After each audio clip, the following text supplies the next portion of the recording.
जिस तिथि में भगवान का जन्म हुआ था उसे विजया द्वादशी कहते हैं। जन्म के समय सूर्य आकाश के मध्य भाग में स्थित थे। भगवान के अवतार के समय शंख, ढोल, मृदंग, ढफ, नगाड़े आदि बाजे बजने लगे। पक्षी, मुख्य मुख्य नागगण और देवताओं के अनुचर ये नाचने गाने एवं भूरी भूरी प्रशंसा करने लगे। देव माता अदिति के आश्रम को पुष्पों की वर्षा से ढक दिया। ऋषि मुनि गंधर्वादि ने अदिति जी को बहुत आनंद देखा। परम पुरुष परमात्मा सर्वाश्चर्य में स्वरूप धारण किए हुए विराजमान है। कश्यप जी भी भगवान को अपनी योग माया से शरीर धारण किए हुए देख विस्मित हो गए और कहने लगे, जय हो विश्वात्मा, आपकी जय हो। उन्होंने जो परम कांत में आभूषण एवं आयुधों से युक्त शरीर ग्रहण किया था, वो देखते देखते अंतर्ध्यान हो गया और भगवान वामन ब्रह्मचारी का रूप धारण कर लिया। ठीक वैसे ही जैसे कोई नट अपना वेश बदल ले, क्योंकि नट नागर अद्भुत लीला विहारी भगवान हैं। भगवान को वामन ब्रह्मचारी के रूप में देखकर महर्षियों को बड़ा आनंद हुआ। उन लोगों ने कश्यप प्रजापति को आगे करके जात कर्माद संस्कार करवाए। जब उनका उपनयन संस्कार होने लगा तब स्वयं गायत्री देवी सविता ने उन्हें गायत्री का उपदेश किया। देवगुरु बृहस्पति जी ने यज्ञोपवीत और कश्यप जी ने मेखला, पृथ्वी ने कृष्ण मृगचर्म, वन के स्वामी चंद्रमा ने दंड और माता अदिति ने कौपीन कटिवस्त्र और आकाश ने वामन वेशधारी भगवान को छत्र दिया। अविनाशी प्रभु को ब्रह्मा जी ने कमंडल दिया, सप्तऋषि ने कुश दिया, सरस्वती जी ने रुद्राक्ष की माला समर्पित की। इस रीति से वामन भगवान का प्रकट होना और तुरंत उपनयन संस्कार होना, और उसी समय तैयार हो गए यशस्वी बलि भृगुवंशी ब्राह्मणों के आदेशानुसार अश्वमेध यज्ञ कर रहे हैं। वहां जाकर के भिक्षा मांगना। यद्यपि भगवान समस्त शक्तियों से युक्त हैं, उनको क्या मांगना। जे ही भगवान चले मांगने के लिए, पृथ्वी पग पग पर नाच रही, क्योंकि भगवान के चरण चिन्ह से युक्त होती जा रही। नर्मदा के उत्तर तट पर भृगुकच्छ नाम का एक बड़ा सुंदर स्थान है। वहीं महाराज बलि यज्ञानुष्ठान कर रहे थे। मानो करोड़ों सूर्य एक साथ आ रहे हों, ऐसा तेज वामन भगवान का। दूर से ही सब ऋषि मुनि खड़े हो गए देखकर वामन भगवान को कि यज्ञ मंडप की तरफ तेजोमय भगवान। वामन भगवान के तेज से ऋत्विज यजमान सदस्य सब के सब निस्तेज हो गए और सब सोचने लगे कि कौन आ रहा है, इतना तेजस्वी कौन हो सकता है। या तो मूर्तिमान अग्नि और या सनत कुमार। कौन है?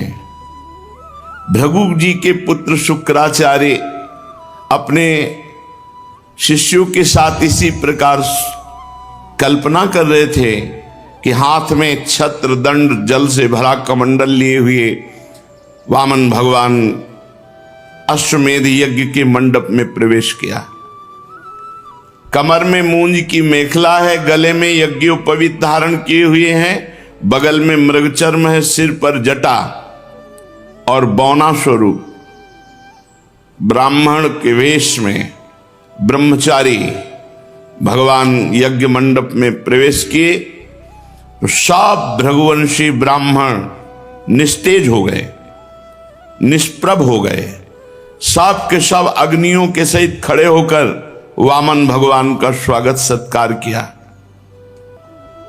भगवान के लघु रूप वैसे ही अंग प्रत्यंग बड़े दर्शनीय, सब लुभायमान हो रहे हैं। बलि का हृदय तो नाच पड़ा कि हमारी यज्ञ पूर्ण हो गई। एक उत्तम आसन दिया और वामन भगवान से विनय की, विराजो। फिर बलि ने अभिनंदन किया, पात्र मंगाया, चरण पखारे भगवान के। आहा, पांव पखार कर चरणामृत पिया, माथे पे धारण किया। फिर वामन भगवान की पूजा की। प्रतिपल बलि के हृदय में एक अद्भुत आनंद, भगवान के चरण कमलों का जो चरणामृत पान किया तो वैसे ही निष्पाप हो चुके थे बलि, क्योंकि 100 अश्वमेध यज्ञ। जिस चरणामृत को स्वयं देवादिदेव चंद्रमौली भगवान शंकर अत्यंत भक्ति भाव से अपने सिर पर धारण करते हैं, वही चरणामृत धर्म के मर्मज्ञ राजा बलि ने जब मस्तक पर धारण किया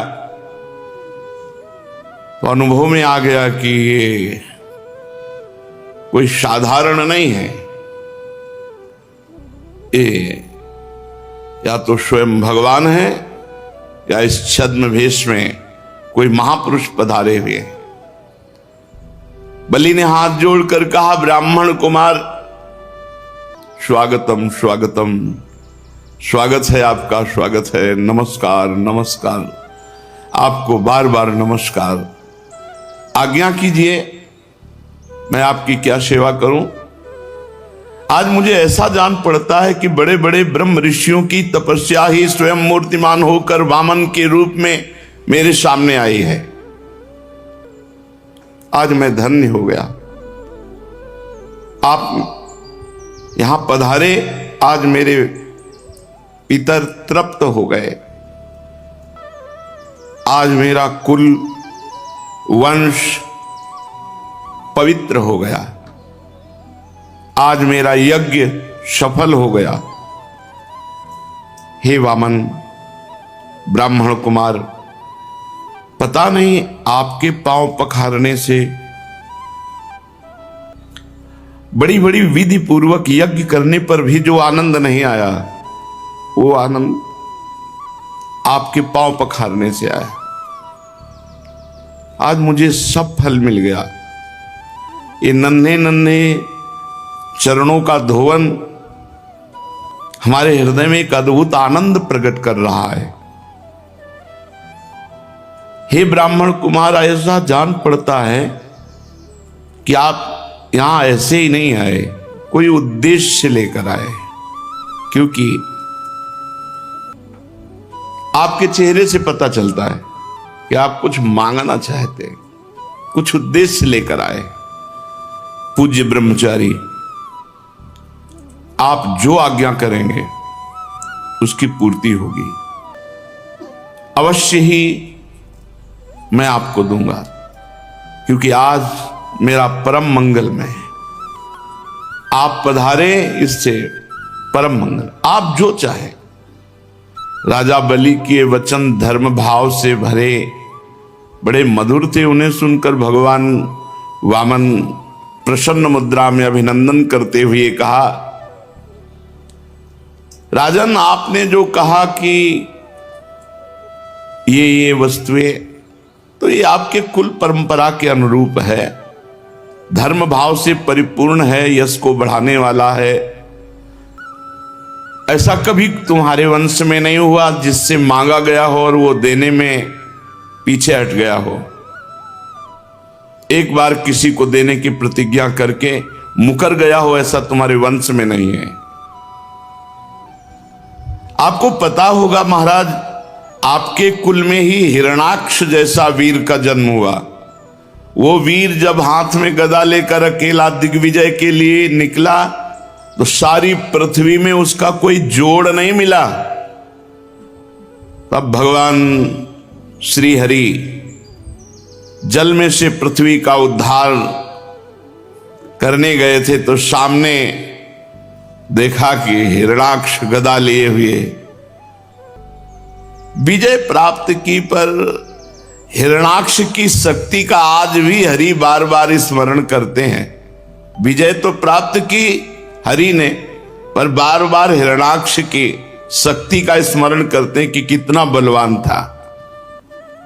और महाराज आपके ही वंश में हिरण्यकश्यप हुए।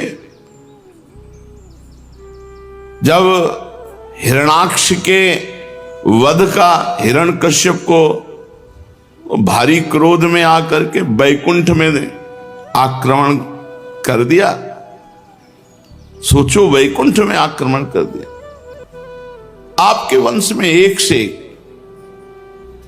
राजन, आपके पिता विरोचन बड़े ब्राह्मण भक्त थे, यहां तक कि उनके शत्रु देवता ने ब्राह्मणों का वेश बनाकर उनसे उनकी आयु का दान मांगा और उन्होंने ब्राह्मणों के छल को जानते हुए भी अपनी आयु दे डाली। आप भी अपने वंश का ही, और शुक्राचार्य जी आपके गुरु, प्रहलाद जी आपके पूर्वज, बड़ा यश आपके, भगवान बड़ाई किए जा रहे हैं। मुंह मांगी वस्तु देने वालों में आप श्रेष्ठ हैं। तो आपने कहा जो इच्छा हो सो मांग लो। तो देखो, हम बहुत संतुष्ट ब्राह्मण हैं, संतोषी ब्राह्मण। हमको तो केवल अपने 3 पग पृथ्वी चाहिए, उतने से काम चल जाएगा। 3 पग पृथ्वी वो थोड़ी सी है। अपने पैरों से हम 3 डग केवल नापेंगे, उतनी पृथ्वी दे। बहुत जोर से सब सभा और बलि जी भी हंस दिए, बोले ब्राह्मण कुमार तुम किससे बात कर रहे हो? त्रिभुवनपति से बात कर रहे हो। तुम वैसे जब बात करते हो तो लगता है ज्ञानियों में श्रेष्ठ कोई बात कर रहा है, पर अभी बच्चे हो तुम। फिर तुमसे कह रहा हूं, नगर का नगर मांग लो, राज्य का राज्य मांग लो। तुम अभी समझ नहीं पा रहे हो कि तुम क्या मांग रहे हो। महाराज बलि से 3 डग केवल भूमि। अरे मैं तीनों लोकों का एकमात्र अधिपति हूं, द्वीप का द्वीप दे सकता हूं। जम्बू द्वीप मांग लो, पूरा द्वीप दे दूं। मैं बहुत प्रसन्न हूं और तुम मुझसे 3 डग भूमि केवल। ब्रह्मचारी, मेरा एक स्वभाव है, मेरे यहां जो मांगने आ गया उसको कभी जीवन में दूसरी जगह मांगना ना पड़े, इतना मांग लो। भगवान ने कहा राजन, अगर असंतोष हो जाए तो ये पूरा विश्व ब्रह्मांड एक आदमी को दे दिया जाए तो भी तृप्त नहीं होगा, और संतोष हो जाए तो थोड़े में भी आनंद रहता है। देखो, हम हैं संतोषी। आपको देना है तो 3 पग भूमि केवल, बस, मुझे और कुछ नहीं। मैं संतुष्ट हूं 3 पग पृथ्वी में। जो कुछ संतोष से जीवन व्यतीत करने पर आनंद मिलता है ना, वो असंतोषी को कभी नहीं मिल सकता। असंतोषी का हृदय जलता रहता है और संतोषी का हृदय शांत शीतल रहता है। असंतोषी जन्म मृत्यु के चक्कर में पड़ता है और संतोषी मोक्ष। भगवान जब अपनी बात पर डटे हैं तो राजा बलि ने कहा, चलो जिसमें तुम्हें प्रसन्नता हो उतना ही कर लो। 3 पग पृथ्वी चाहिए। जलपात्र उठाया, मैं संकल्प करता हूं। शुक्राचार्य जी सब कुछ जान गए कि अरे ये वामन रूप में तो स्वयं भगवान है, और राजा बलि को त्रिभुवन से, जो त्रिभुवनपति पद है, उससे हटाने की ये लीला है। शुक्राचार्य जी ने कहा, विरोचन कुमार बलि, सावधान, संकल्प मत करना। ये स्वयं अविनाशी भगवान श्री हरि हैं। ये बड़े छलिया हैं। ये अपने शरणागत देवताओं का काम बनाने के लिए तुम्हारे सामने मीठी मीठी बातें कर रहे हैं। मैंने ध्यान के द्वारा देख लिया, अदिति देव माता ने आराधना की और उनके गर्भ से अवतीर्ण हुए हैं। महान अनर्थ हो जाएगा अगर 3 पग पृथ्वी का दान देने का संकल्प कर लिया। और ये आप पर ही नहीं, संपूर्ण दैत्यों पर अन्याय होगा। और मैं बिल्कुल इसे ठीक नहीं मानता हूं। ये ब्रह्मचारी बनकर बैठे हुए, जानते हो, तुम्हारा राज्य, ऐश्वर्य, लक्ष्मी, तेज, विश्व विख्यात कीर्ति, सब कुछ एक क्षण में अपहरण करके इंद्र को दे देंगे। अरे ये विश्वात्मा है, तुम 3 पग भी नहीं पूरे कर पाओगे। मूर्ख, जब अपना सर्वस्व छिन जाएगा तो तेरे परिवार का, तेरे राज्य का कैसे जीवन निर्वाह होगा। अरे ये विश्वव्यापक है। इनको ऐसा मत देख कि ये छोटे से बामन भगवान बैठे हुए। ये विश्वव्यापक विश्वात्मा है। इनका विशाल शरीर इसमें छुपा हुआ है। वो जैसे कितना बड़ा नहीं होता, नपना है, छोटे हो, जब बड़ा हो कितना लंबा होता है। तो भगवान छोटे से रूप में, पहले जब शुक्राचार्य, मैं जानता हूं इनको, मैं इनको जानता हूं, शुक्राचार्य जी के, मैं इनको जानता हूं। तुम 3रा पग पूरा नहीं कर सकते। जब पूरा ना कर पाओगे तब तुम्हारी दुर्दशा हो जाएगी। प्रतिज्ञा पूरी ना करने का तुम्हें पाप लगेगा और तुम नरक जाओगे। इसलिए तुम्हें संकल्प करना ही नहीं है, मेरी आज्ञा है। राजा बलि ने कहा, भगवान आपका कहना सत्य है। प्रहलाद जी का पौत्र हूं, अर्थात भगवान के भक्ति और भक्तों की श्रेणी में चरम अवस्था को प्राप्त महापुरुष, ऐसे महापुरुष का पौत्र होकर एक बार देने की बात कहकर मैं मुकर जाऊं, कभी नहीं हो सकता। इससे बढ़कर के कोई पाप नहीं हो सकता मेरे लिए कि वामन ब्रह्मचारी हमारे यहां मांगने आए और मैं अपने सुख के लिए कह दूं कि नहीं नहीं, अब मैं झूठ बोल जाऊं कि अब आपको नहीं दे पाऊंगा पृथ्वी। फिर आप जैसे ब्रह्मवेत्ता पुरुष, इन परम तेजस्वी ब्रह्मचारी जो हम पात्र हैं, इनकी अभिलाषा पूर्ण करने में आप कह रहे हैं कि ना कह दो। और आपने संकेत किया कि वरदानी भगवान श्री हरि हैं, तब तो और मैं उत्साहित हो गया कि त्रिभुवन के स्वामी होकर के ये भिक्षुक बन करके हमारे सामने आए हैं। अरे ये तो अपने पराक्रम से भी ले सकते थे। जब ये त्रिभुवन के पति होकर के भिक्षुक बन करके आए हैं तो इनको अवश्य अवश्य अवश्य दान करूंगा। मैं गुरुदेव आपकी बात नहीं मानूंगा। शुक्राचार्य जी ने देखा कि शिष्य तो अश्रद्धालु हो गया, हमारी बातें ही नहीं मान रहा और ऋग्वेद और हर वेद के उपदेश दे रहे हैं। देखो अभी संकल्प नहीं किया और शुक्राचार्य जी ने हाथ में जल लिया और कहा, मैं शाप देता हूं, तुम्हारा संपूर्ण ऐश्वर्य भ्रष्ट हो जाए, तुमसे छीन जाए, तुम ऐश्वर्यहीन हो जाओ। गुरु की आज्ञा का उल्लंघन, सत्य प्रतिज्ञ उदार, इस शाप के योग्य नहीं थे महाराज बलि, कोई अपराध नहीं था। शुक्राचार्य जी ने कहा, मूर्ख अज्ञानी, तू अपने को बड़ा ज्ञानी मानता है, तू मेरी उपेक्षा करके गर्व कर रहा है, बार बार मेरी आज्ञा का उल्लंघन कर रहा है, इसलिए जा शीघ्र तू अपने ऐश्वर्य को खो दे, लक्ष्मी खो दे। राजा बलि बड़े महात्मा स्वभाव के थे, गुरुदेव का शाप सिर पर स्वीकार किया और दंडवत की, पर वो इस बात में नहीं डिगे 3 पग पृथ्वी देने के लिए। वामन भगवान की विधि पूर्वक पूजा के हाथ में जल लेकर 3 पग भूमि का संकल्प कर दिया। उसी समय राजा बलि की पत्नी विंध्यावली, जो मोतियों के गहनों से सुसज्जित थी, वहां आई और अपने हाथों से वामन भगवान के चरण पखारने के लिए जल से भरा हुआ स्वर्ण का कलश ला कर दिया।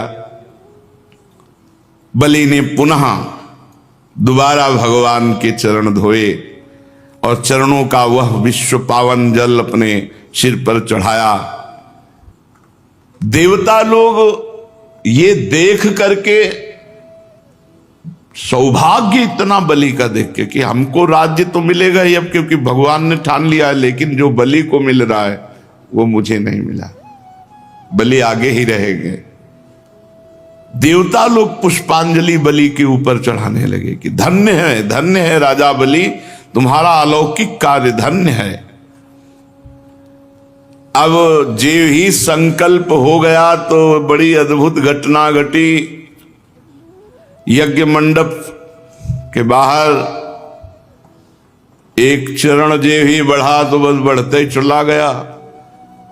सब आश्चर्यचकित, वामन भगवान का पृथ्वी, आकाश, दिशाएं, स्वर्ग, पाताल, समुद्र, पशु पक्षी, मनुष्य, देवता, ऋषि सब समाते चले जा रहे हैं। भगवान का चरण बढ़ता चला जा रहा है।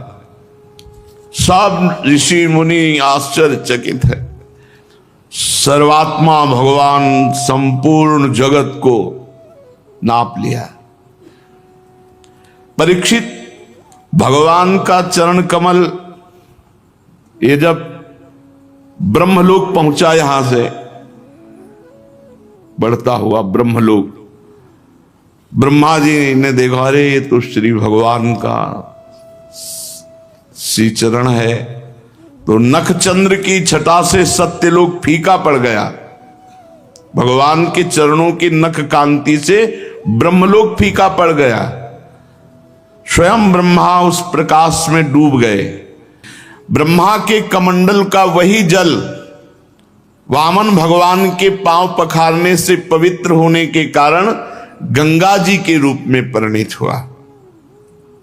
आकाश मार्ग से पृथ्वी पर गिरकर तीनों लोकों को पावन करती हुई ये गंगा जी हैं। गंगा जी क्या है? मूर्तिमान भगवान के चरणारविंद की उज्जवल कीर्ति है। ऋक्षराज जाम्बवान जी जिस समय भगवान नाप रहे थे, उस समय मन के समान वेग से दौड़कर सब दिशाओं में भेरी बजा बजा कर भगवान की मंगल में विजय घोषणा। तभी वो जब कौन जाए समुद्र के पार, तो कह रहे हैं कि समुद्र के बूढ़ा हो गया हूं, नहीं तो जितने में भगवान ने 2 पग पृथ्वी नापी थी, उतने में 7 परिक्रमा पूरे ब्रह्मांडों की, और हर जगह जय घोष वामन भगवान की जय। मन के वेग के समान, मन के वेग के समान। जैसे आप बंबई गए हो, अभी सोचो अभी पहुंच जाओगे, अभी मन बंबई की वो सीन ले आएगा जो आप देखे हो, या अमेरिका गए हो, या इतना तीव्र गति थी जाम्बवान जी की। और बहुत पुराने हैं ये, हर अवतार में है। देखो वामन अवतार में ये लीला, और रामा अवतार में वो लीला, और कृष्णा अवतार में भी लीला। जाम्बवती जी इन्हीं की तो पुत्री है। और युद्ध भगवान श्री कृष्ण से बहुत दिन जो अंदर युद्ध चला, जब जाम्बवान रग रग दर्द करने लगी तो उन्होंने कहा ऐसा पिटाई करने वाला कोई हो ही नहीं सकता दूसरा स्वामी के सिवा, कि जो हमारे शरीर में पीड़ा पहुंच जाए। तब उन्होंने कहा प्रभु आप हमारे राम जी हो, तो श्याम जी ने दिखाया राम जी का रूप, तो कहा भेंट में कन्या स्वीकार करो, ये दहेज में सिमंतक मणि ले। जाम्बवती जी वहीं, महाभागवत जाम्बवान जी, भगवान की मंगलमय विजय घोषणा की।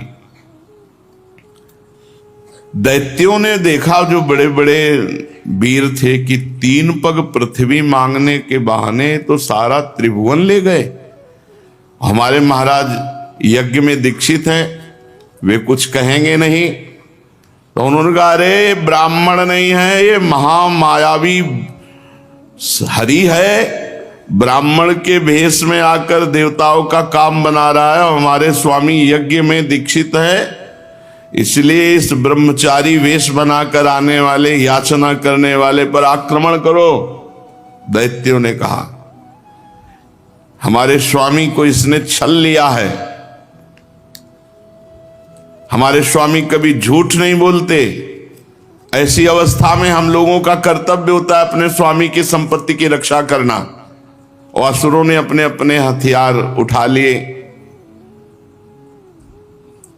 वामन भगवान को मारने के लिए टूट पड़े। पहले ही बता दिया कि जब वामन भगवान ने अपने चरण बढ़ाना शुरू किया था, तो दिव्यास्त्र और दिव्य पार्षद सब पहले उपस्थित हो गए थे। एक क्षण में जितने दैत्य उत्साहित होकर के संहार करने लगे दैत्यों का।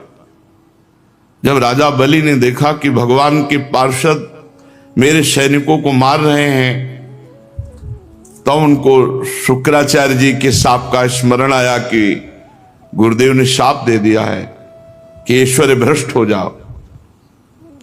तो उन्होंने कहा, विप्रचित्ति, राहु, नेमि आदि दैत्यों, मेरे भाइयों मत लड़ो, शांत हो जाओ, इस समय हमारा अनुकूल नहीं है। दैत्यों, काल के विधान को जानने वाले, सामर्थ्य रखते हुए भी अपने क्रोध को दबा करके समय का इंतजार करते हैं। ये समय सही नहीं है। देखो, जब हमारी उन्नति का समय था तो काल हमारे पक्ष में था, देवताओं को बिना लड़े स्वर्ग छोड़कर भागना पड़ा था। आज काल हमारे प्रतिकूल है, इसलिए हमारी अवनति होनी है। बल, मंत्री, बुद्धि, दुर्ग, मंत्र, औषधि, कोई उपाय इस समय मेरा काम नहीं करेगा, क्योंकि काल हमारे अधीन नहीं। इस समय काल विपरीत है। तुम लोग चिंता मत करो, शांत हो जाओ। दैव काल जब हमारे अनुकूल होगा तब हम पुनः इंद्र पद प्राप्त करेंगे। परीक्षित अपने स्वामी बलि की बात सुनकर भगवान के पार्षद विजयश्री और दानो भाग गए। भगवान ने पक्षीराज गरुण से कहा कि बांधो इस बलि को, वरुण पास में बांध दो। ये बहुत कष्टप्रद पास होता है, प्रतिपल प्राणों को कष्ट देता है। बांध दिया गया, वरुण पास में बलि को बांध दिया। वैसे बिल्कुल विचित्र लीला है इनकी। देखो, जब केवल इनको कोई पकड़ना चाहता है कि मुझे केवल भगवान चाहिए, तब ये बात बहुत हिम्मत करके चलना है। केवल भगवान के लिए बहुत हिम्मत करनी है। गुरु ने मना किया, बलि ने नहीं माना, भगवान को दे दिया, तो प्रशंसनीय। भगवान ने यहां प्रशंसा नहीं की, कहा बांधो इसको। गरुण जी को आदेश किया, तुरंत वरुण पास में बांध दिया। अब तो आकाश में समस्त दिशाओं में कि गलत है, गलत है, क्योंकि जिसने सर्वस्व अर्पित कर दिया, अब क्या है? अभी अहंकार देखना है कि देने का अहंकार है क्या ये। जगत गुरु हैं ऐसे। वरुण पास में बहुत कष्ट, सब संपत्ति छिन गई और लेने वाले कठोर व्यवहार दिखा रहे हैं, बांध दो, बांध दिया, जैसा विपक्ष में होता है। भगवान ने बलि से कहा, ए असुर, तुमने मुझसे कहा था कि 3 पग पृथ्वी, तो 2 पग में हमने समस्त ब्रह्मांडों को नाप लिया, बोल अब तीसरा पग कहां से देगा, पूरा कर।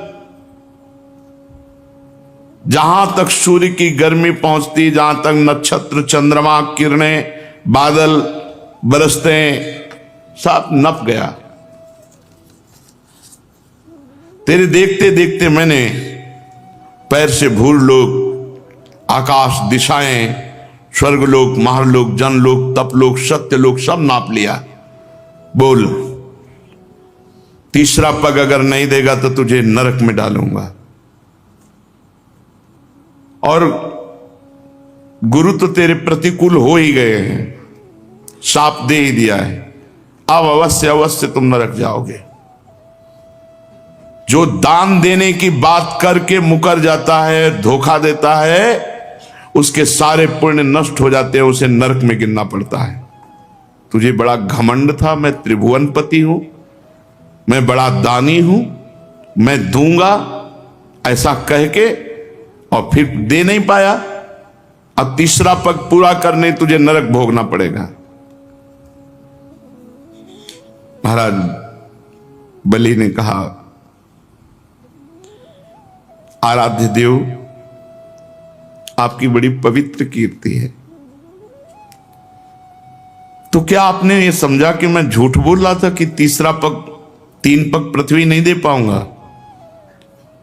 ऐसा नहीं है, मैं आपको सत्य बोल रहा हूं और सत्य दिखाऊंगा।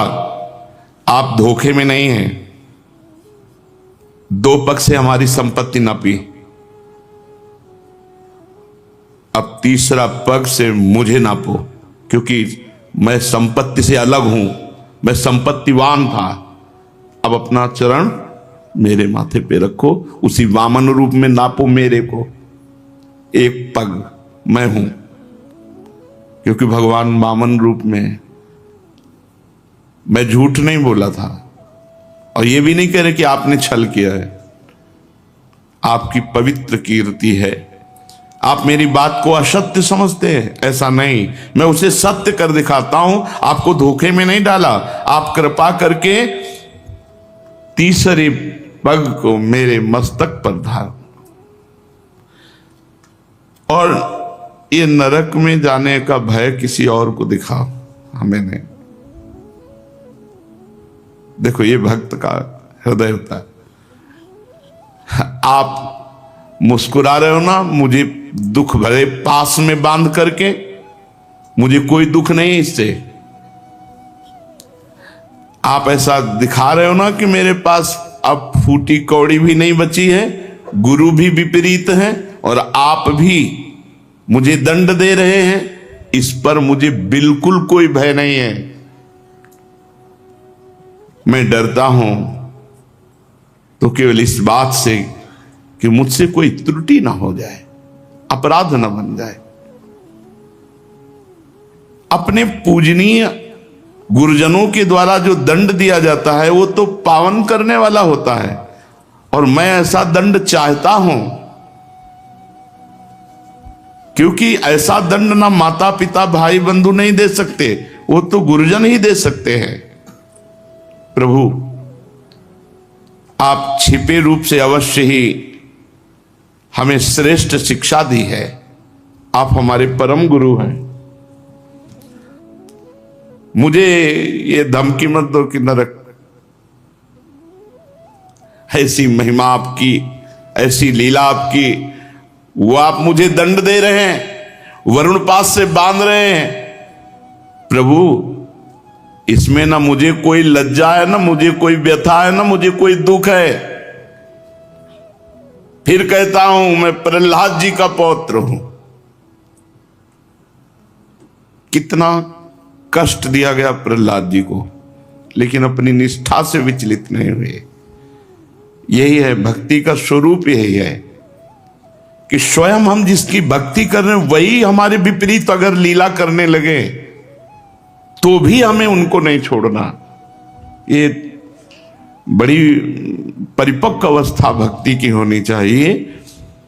देखो सब कुछ समर्पित है, अब आपके सिवा कोई है नहीं, और आप ही विपरीत हो, गुरु भी विपरीत हो गए, सब विपरीत हो गए, तो आप कम से कम आप तो विपरीत ना होइए।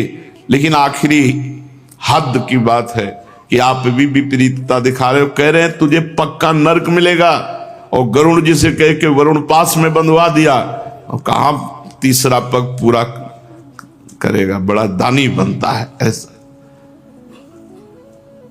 ये जैसे जादूगर की हर चाल को जमूरा जानता है, ऐसे ही भगवान की भक्ति में इतनी सामर्थ्य है कि भगवान की हर चाल को पहले ही भक्त के अंदर भक्ति समझा देती कि ऐसे से ऐसे चलना है। इसीलिए भक्ताधीन भगवान को कहा गया है। भक्ति के भाव में भरकर भगवान अजित को जीत ले, वो भक्ति है। इसलिए भगवान की भक्ति में इतनी सामर्थ्य है कि जो न योगी न तपस्वी न ज्ञानी कभी भगवान को अधीन कर नहीं पाए, वो भक्तों के पीछे डोले हैं। प्रभु हिरण्यकश्यप के वंश का हूं, तो आप बाह्य दृष्टि से तो हमारे साथ शत्रुता का व्यवहार दिखा सकते हो, अंतर्दृष्टि से नहीं। दोनों बातें सामने रखते हैं। प्रहलाद जी का पौत्र हूं, मतलब भक्ति की कसौटी में आप कितना भी कस लो हमें फेल नहीं कर सकते।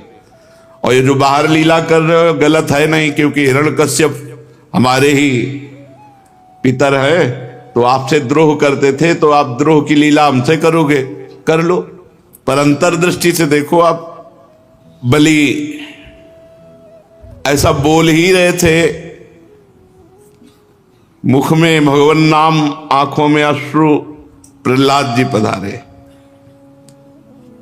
राजा बलि ने देखा कि मेरे पितामह बड़े तेज संपन्न और मुस्कुरा रहे हैं, कमल के समान कोमल नेत्रों से अश्रुबिंद टपक रहे हैं।